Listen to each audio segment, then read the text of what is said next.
তো বন্ধুরা, আজ এই ভিডিওতে আমরা দেখব 2025 আইপিএলের নিলাম কবে হবে, প্রতিটি দল কতজন প্লেয়ারকে রিটেন করতে পারবে এবং সব থেকে বড় যে আপডেট থাকছে সেটা হচ্ছে ধোনির আইপিএল ভবিষ্যৎ নিয়ে। তো এই বিষয়গুলো নিয়ে আপডেট এসেছে, তো সেটা নিয়েই আলোচনা হবে।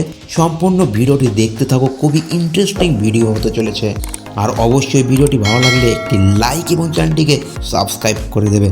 তো অনেক রিপোর্ট থেকেই জানা যাচ্ছিল যে রিটেনশন পলিসি নিয়ে বিসিসিআই খুব তাড়াতাড়ি একটি স্পষ্ট ধারণা দেবে, কিন্তু ক্রিকবাজ একটি রিপোর্ট প্রকাশ করেছে এবং জানিয়েছে রিটেনশন পলিসি ঘোষণা করতে এখনও কমপক্ষে 10 দিন মতো সময় লাগবে, অর্থাৎ সেপ্টেম্বর মাসের শেষের দিকে জানা যাবে আইপিএল ফ্র্যাঞ্চাইজিরা ঠিক কতজন প্লেয়ারকে রিটেন করতে পারবে।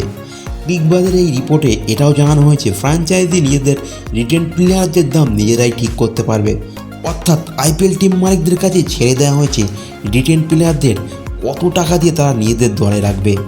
এই রিপোর্টে কনফার্ম করা হয়েছে 2025 আইপিএল নিলামে আরটিএম কার্ডের ব্যবহার থাকবেই, তবে এটা এখনও কনফার্ম করা হয়নি একটি আরটিএম কার্ড ব্যবহার হবে নাকি দুটি আরটিএম কার্ডের ব্যবহার থাকবে, এবং প্রত্যেকটি দলগুলিকে 15ই নভেম্বরের আগে রিটেন প্লেয়ারদের লিস্ট অফিসিয়ালিভাবে জানাতে হবে।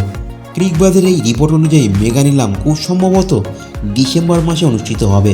আরেকটি বড় আপডেট যেটা এসেছে সেটা হচ্ছে ধোনির আইপিএল ভবিষ্যৎ নিয়ে।